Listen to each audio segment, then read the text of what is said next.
Welcome to the Robbins Regional Wrap, your one-stop shop for all your Houston County news. I'm Megan Western. Each week we're taking you through what's happening in Houston County, Warner Robins, Robins Air Force Base, and your very own neighborhood. We are now in the second week of the federal government shutdown. As federal workers receive their paychecks, they'll see some days missing from their pay. Elizabeth Hunter has the details. September 21st through October 4th. That pay period for federal employees covers the days when the shutdown hit. How long is this going to happen? What does this look like in the long run? Workers will get a partial paycheck Friday. Only the days in October will not be included. But Bailey Dodaro is already thinking ahead to the next pay period, when no money will come. What's this next one? Are we getting paid on the 15th? I'm unsure. Dodaro is a Navy veteran and her husband is active duty Air Force. She says they are blessed to have two incomes, so they will be okay for a while longer. But she knows others aren't as lucky. Those moms that are losing sleep at night and are nervous and, am I going to be able to pay my house bill? What about my car payment? Things like that, like your everyday necessities. Many Central Georgia businesses are stepping up to help. We are aware of some of our members are being adversely affected by the government shutdown. Marian McLemore is a vice president at Flint Energies. She says they are working on a case-by-case basis with each client who reaches out for help about unpaid bills. The last time that we experienced a government shutdown, I believe, was in 2019, and that shutdown lasted for 35 days, and we did the same thing. We helped on a case-by-case basis. McLemore says as a Central Georgia business, they understand how hard the shutdown hits. I mean, it's affecting our friends and neighbors, family, and so it feels good to be able to help. In Warner Robins, Elizabeth Hunter, 13 WMAZ News. The Flint Energies isn't the only one offering help. Warner Robins has decided to delay utility payments and water shutoffs for federal workers who reach out to them. Now, local businesses are helping out too. For many people, working out can be an outlet to relieve stress. But when money runs tight, people usually have to drop their gym memberships first. Elizabeth Hunter talked to several businesses that are offering a helping hand. We know it is something that's impacting a countless number of people in our area. Rachel Cunningham owns Homegrown Yoga. She says most of her clients or their spouses work on Robins Air Force Base, so she heard how the shutdown was impacting them and decided to make a change. I was talking to fellow teachers and some people in class, and so many of them, I would say like 50% of them, were being impacted by the government closure. As long as the shutdown lasts, Homegrown Yoga will offer free classes to members who are federal workers and $5 classes to other federal workers. Cunningham isn't the only business owner who wants to help. This is something that my wife and I, Stephanie, feel very, very blessed about giving back to not only just the community, but the federal workers, military. Enrique Roman owns 4 Fitco health clubs in Central Georgia. His Perry, Bonaire, Warner Robins, and Macon locations are all offering discounts to federal workers. So they can come in, sign in as a guest, pay the $5 and enjoy everything that the gym has to offer. All workers need to do is bring in their government ID and they can use the gym for $5. Ramon says they are also waiving their membership startup fees. Orange Theory in Warner Robins is also offering a discount, a 2-week unlimited pass for $50. In Warner Robins, Elizabeth Hunter, 13 WMAZ News. Warner Robins Parks and Recreation Department say they're not offering any discounts for classes at the North Houston Sports Complex, but they will consider applying some if the shutdown continues. Now, right now, Georgia candidates are sounding the alarm on the shutdown and what it means for voters. Former Republican Lieutenant Governor Jeff Duncan stopped in Warner Robins to highlight the issues in Washington and how he'd help here at home. We got a lot of work to do. The federal government is not working well with anybody, especially those that are in need here in Georgia. We've got to do better, and we've got to be creative as a state, as governor. I'm going to stay laser focused on affordability issues, healthcare issues, and Donald Trump issues. Duncan also addressed access to health care in rural communities. Georgia could lose billions in revenue from cutting Affordable Care Act subsidies. Duncan is running as a Democrat and hopes that his party affiliation swap could sway voters. And speaking of elections, the Perry mayoral race has been a hot election topic in Houston County. Incumbent Randall Walker is facing newcomer Christopher Smith. Elizabeth Hunter sat down with both candidates to hear their views on key city issues. The stage is set. Christopher Smith. Randall Walker. Both candidates say they are turning their focus to issues that matter most to the people of Perry. Perry's growing. On the growth here in Perry. Growth is the million-dollar topic, and with growth comes necessary upgrades in infrastructure. Smith says the city needs to pause the growth so its roads can get up to speed. That's actually part of the whole pumping the brakes thing, is if you did that, you would give the city time to catch up and modernize. Walker says he already is working to address infrastructure needs by updating roads for increased traffic flow and opening a new wastewater treatment plant in 2026. The growth was coming, whether we were ready for it or not, and we felt like it was really critical that we get prepared for that. Smith says although he wants to pause growth, he wants to address the lack of parking downtown so they can host more large events. We still need to forward think and plan so that we can maintain the attractiveness of these events. Walker says he has no plans to change downtown. It is the heart and soul of the city of Perry, and we need to protect that asset. When asked about how they would keep their decisions in office transparent to the public, the candidate said this. Individually telling people, hey, go to the meetings if you have an issue. To contact us, and we'll be glad to talk with them and provide them the information. In Perry, Elizabeth Hunter, 13 WMAZ News.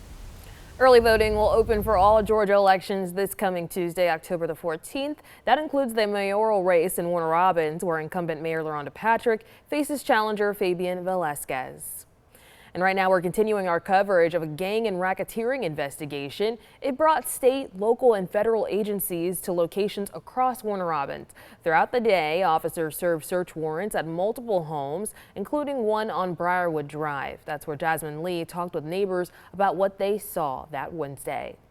You can see how quiet Briarwood Drive is right now, but earlier there were several agencies moving in and out of this home right here. One man who's lived here for decades told me it's hard to believe what's happening in his neighborhood.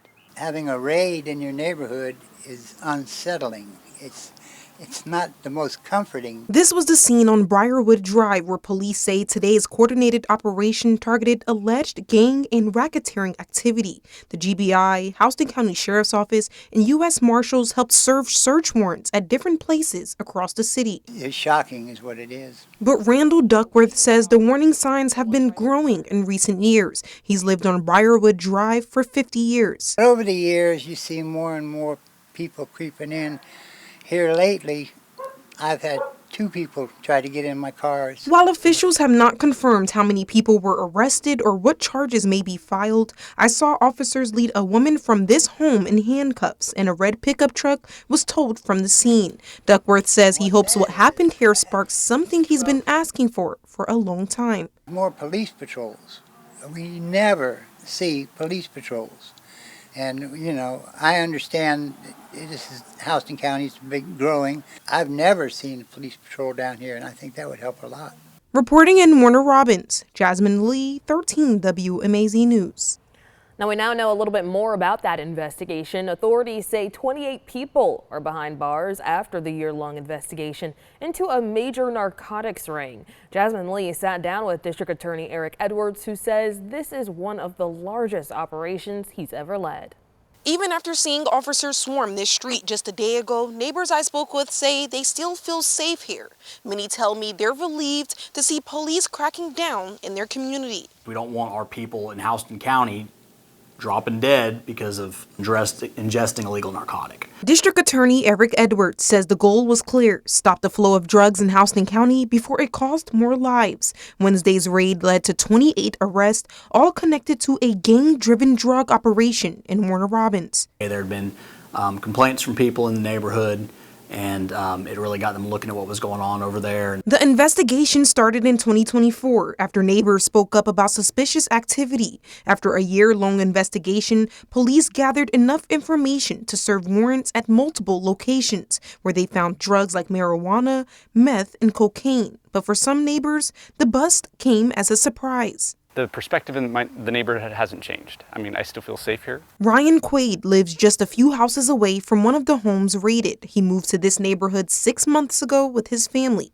He says from what he's seen, the streets have always been quiet. Individual actions don't predict like anyone's, whether it's safety or anything like that, you know, and so it's like I'm glad to see that people were doing their job and helping keep the community safe at least. Edwards calls it one of the most extensive operations he's handled. He says it's just one step in a larger effort to keep dangerous drugs off Houston County streets. It's been a huge focus of all of our local law enforcement.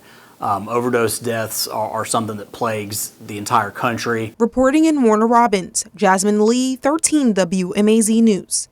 DA Edwards and local law enforcement will hold a news conference at 10 a.m. on Monday, October the 13th. It'll be at the Law Enforcement Center in Warner Robins. Of course, you can watch it live on that Monday on 13 WMAZ+.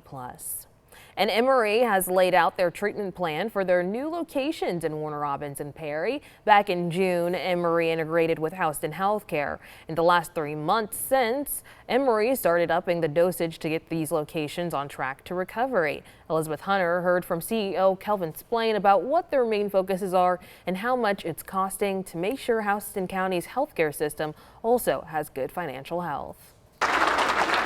$150 million. That's what Emory will pay to cure Houston Healthcare. We knew that coming in that we were going to have to, inject a fair amount of investment. Kevin Splain, CEO of Emory Hospital Warner Robins and Perry, says they did not realize how much Houston Healthcare was struggling before they stepped in. Houston Healthcare had been losing over $35 million a year per year for at least 5 years. Splain says after realizing this, they turned their focus to 3 main issues. The first was ambulance response time. That the response times, were getting to the point in which complaints were coming from the community, complaints were coming from first responders, so much so that there was the belief that the state was going to launch an investigation. Splain says in the last 3 months, they have already seen a decrease in the response times. The second goal was infrastructure. Splain says that includes updating elevators, air conditioning units, and emergency rooms, and that's just a start. We will be spending at least $12 to $15 million a year in infrastructure. The last focus is a $60 million data system called Epic. Epic is what the Emory hospitals in Atlanta use for their electronic health records. Splain says it's a small price to pay to get all their locations on the same page. Warner Robins Mayor LaRonda Patrick agrees. The hospital here is a lifeline. We cannot be a thriving community without a great healthcare system. In Warner Robins, Elizabeth Hunter, 13 WMAZ News.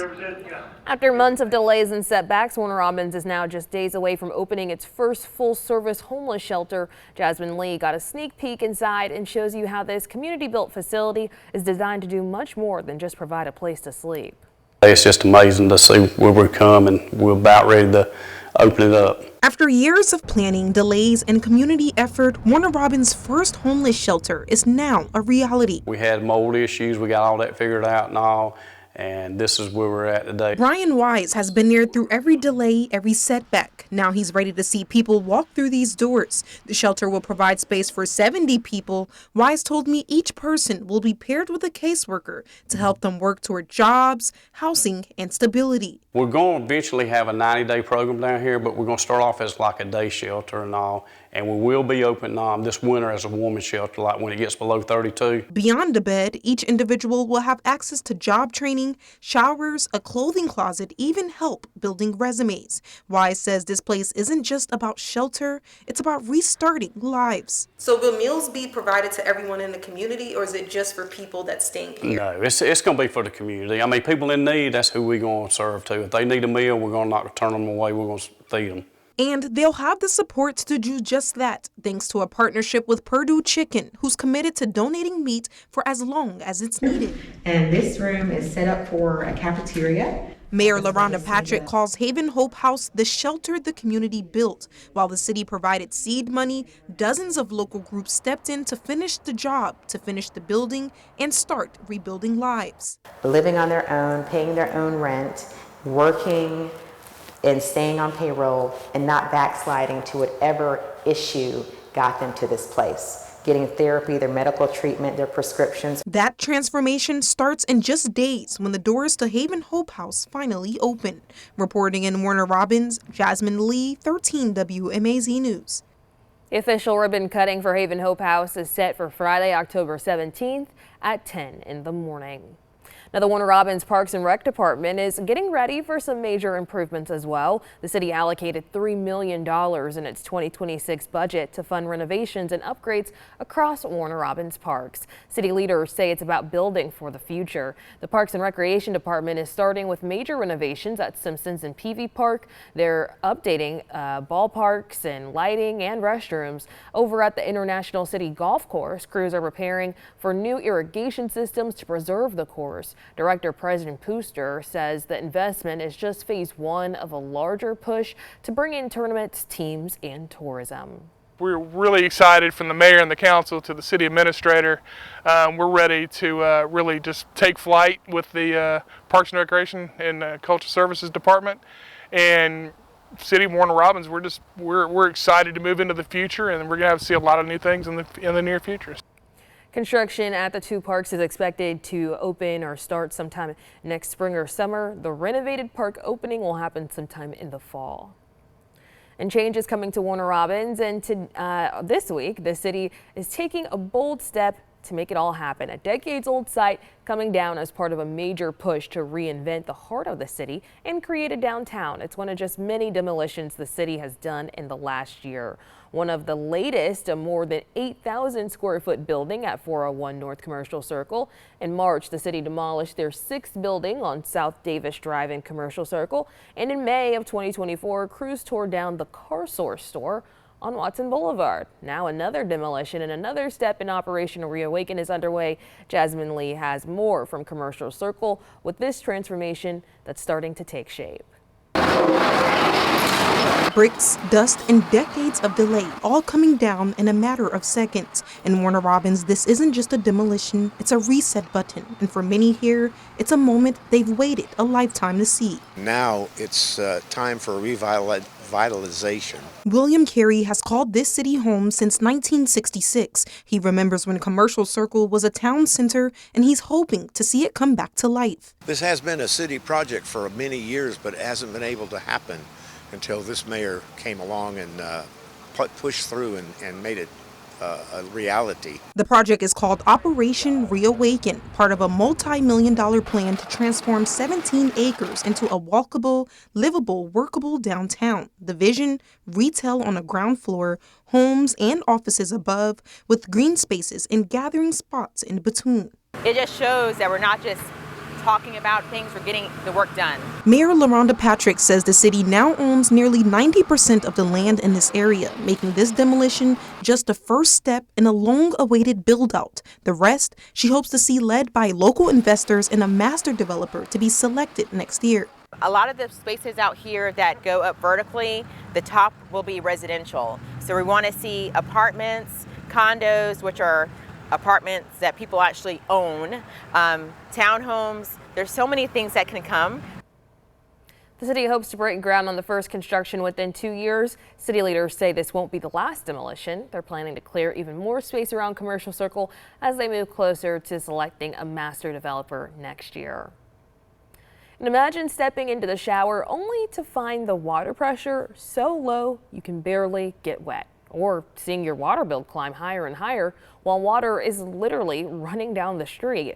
People in one Warner Robins neighborhood say that's been their reality for weeks now. As Hunter King reports, one neighbor says they're dealing with a frustrating water leak and the city just isn't listening. Well, you can see water right here trickling out, and it's not from anybody's sprinklers, but from a city water line that sprung a slow and steady leak. And for neighbors here in the area, it's not just a drip in the road, it's a real drain on their water pressure. They say they've tried to tap into help from the city, but so far the solution's been anything but quick. Darren Patterson has lived on Sonia Drive for 17 years, and he says water problems have never been this frustrating. My house used to have 56 PSI. Now I have 40 PSI. Patterson, a former plumber, says the pressure drop is caused by this persistent leak at Sonia and Tyree Streets. I mean, there's dangers to it, and there's health issues also. Patterson says the slow, steady flow is saturating the ground, causing the asphalt to crack and dip. He's worried that could lead to a sinkhole. He also points to the health hazard, worried about bacteria seeping into the main water supply.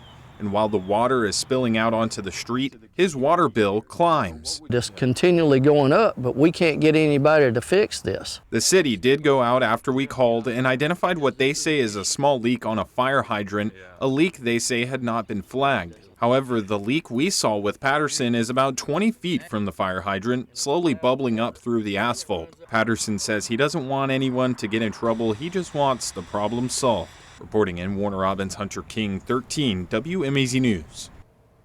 Now, as Hunter showed you, Patterson said the leak had been ongoing for weeks. After we contacted the city on Friday, they sent a crew out to observe the area, but repairs have not actually started.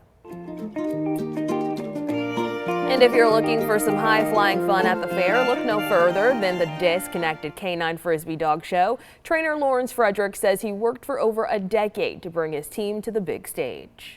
The Georgia National Fair is one of the most highly recognized fairs in the country. I mean, you drive by these grounds, and for like almost 19 years, I wanted to be in this fair and perform. And it took us that long to sell the concept of the show, which is normally what happens to us. But once we get in a fair, then it's hard to get out of it. Has been around since 1997, and Frederick has been in the game for over 3 decades. At the heart of the fairgrounds, a crowd gathered today to watch 3 talented canine performers take to the air Maverick, an Australian Shepherd, Moaning Myrtle, a pit bull mix, and Frisbee dog, a Moody, all showing off their speed, agility, and aerial skills in an action-packed Frisbee routine. I really liked the dog Myrtle that showed on. It was very funny, it gave me some laughs. But yeah, the skipping tricks, I like those the best. They were kind of unbelievable to me. Now, this marks the 3rd year the team has performed at the Georgia National Fair. In Central Georgia, Future Farmers of America students showed off their animals during the first weekend of the fair. Look at their fall spirit there, from a classic ghost costume to some film-inspired costumes. The dairy competition showed up and really showed out, giving students a great opportunity to build their confidence and, of course, have some fun showing off their animals. Anytime we can showcase dairy animals and the dairy industry in the state of Georgia, anywhere, this is a way to do it. We see more people here at the Georgia National Fair because there are thousands of people that come through these barns every day. And check this out. Here is Robinson's pig racing. Look at those pigs go. We spoke with Randall Ross, the swine master, who's been racing pigs for 41 years. Their pigs come from Lake City, Florida, and this marks the 36th year the group has put on swine racing shows at the fair. 8 pigs, including Potbelly, Ossabaw Island, and Cunookan breeds, compete in 4 exciting races, 2 swimming and 2 on the track. Ross gave us some insight on how the pigs get motivated before their race. Pigs have a sweet tooth like you wouldn't believe, and they love Oreo cookies. So we put an Oreo cookie into the track, and the pigs know the first one around there is going to get the cookie. Now, these pig races happen every day at the fair, so if you want to catch these races for yourself, make your way over to the fairgrounds before the fair ends on the 12th. And 2 new stars stole the show at the Georgia National Fair, and they're covered in fur. Ross and Jack, a pair of adorable calves, made their grand entrances inside the Georgia Grown building. Fairgoers crowded in for photos and a chance to welcome the new arrivals. Since the fair kicked off last week, 15 calves have been born, and visitors even get to help name them, turning it into a true community celebration. Georgia's Agriculture Commissioner Tyler Harper joined the fun, honoring both the newborns and the state's farming heritage. These are 2 of the 15 calves that we've had since the fair opened last Thursday, and we'll continue to do this throughout the fair all the way until Sunday. So we just have a lot of excitement here telling the story of Georgia agriculture. That's what the Georgia Grown building is all about. Now take a look at the corn dog eating competition winner over at the fair. James Dean from Warner Robins took over the show, eating 4 corn dogs and 3 mini funnel cakes in 1 minute. This was the first time the fair held this competition. Now, of course, it was a busy week over in Perry as hundreds gathered for the first Saturday over at the 36th Annual Georgia National Fair. We'll take you inside the fair's heart, where Georgia is honoring its agriculture industry. Under the glow of the fairgrounds, Georgia's story comes alive. It's written in dirt, sweat, and soil, and every fall, the Georgia National Fair becomes its stage. Governor Brian Kemp stopped by Thursday to remind fairgoers that agriculture isn't just Georgia's history, it's still its backbone. Our state, just like this country, has deep roots in agriculture. It is not only Georgia's #1 industry, it is an industry that impacts all others and built America. For dairy farmers like Carol Williams from Morgan County, that message hits home. Generations of early mornings and a family legacy poured into every gallon. Anytime we can showcase dairy animals and the dairy industry in the state of Georgia, anywhere, this is the way to do it. There are thousands of people that come through these barns every day. Some of them have never seen a dairy cow. Some of them have no idea where their milk comes from. Milking demonstrations run several times a day, giving fairgoers a front row seat to Georgia agriculture in action. So we try and reach the public to just say, hey, look, this is where your food comes from. It's not coming off. Yes, you get it off the shelf in a grocery store, but it comes from an animal. Agriculture has shaped the rhythm of this state for generations. It drives more than $70 billion in Georgia's economy and fuels hundreds of thousands of jobs. The fair honors that and the everyday magic, like a teenager's first ribbon or a child meeting a cow for the very first time. I enjoy meeting the people. I really do, and enjoy answering their questions and letting kids touch a heifer and say, she feels warm. Once they wander down into the barns, then they really have a good time in the barns. Governor Kim says agriculture will anchor Georgia's America's 250th celebration, with fairs like this one showcasing what makes the state unique. The Georgia National Fair, again, will run through October the 12th. Now, before we let you go, here are some events happening across the Robbins region right now. If your kids can't wait until the 31st to show off their Halloween costumes, head on over to Warner Robbins. The Trunk or Treat and Food Truck Roundup is happening Thursday, October 16th. Enjoy inflatables, face painting, and AI gaming trucks, plus 20 food trucks to choose from. Put on your best costume. The fun happens from 5 to 9 p.m. And this spooky season, you can catch the Perry Players rendition of The Addams Family, a musical comedy. Shows happen from the 16th through the 26th. Most night shows start at 7:30. Adult tickets are $25. Shows are happening over at the Perry Players Theater at 909 Main Street in Perry. Get your running shoes ready too. The Warner Robbins Police Department hosting their annual Glow Run 5K. It's happening over at Freedom Field on Saturday, October 18th. The event starts at 8, but the races take off at 8, or the event starts at 6. The races take off at 8. They'll provide all the glow-in-the-dark bracelets and bands. It's $30 for adults, $20 for kids 12 and under. That same day, Warner Robbins Parks and Rec is inviting teens out to the Lake Joy Trails of Terror. It's open to ages 12 to 18 and includes admission to the haunted trail plus transportation. To help calm your nerves after, they'll even serve ice cream. The fun runs from 7 to 10 that night with pickup over at the North Houston Sports Complex. It costs $38 for people who live in the city, $48 for those who live in the county. Over in Centerville, you can enjoy vendors, music, food, and more during their fall festival. It's over at Center Park on October the 18th. The fun is from 10 in the morning until 5 p.m. Well, that's a wrap on what's happening throughout the Robbins region this week. If you have a Houston County story you want to share with us, go ahead and email us at news@13wmaz.com. Make sure you keep coming back each and every week to get all the Houston County news and the stories that matter to you. Thanks for joining us.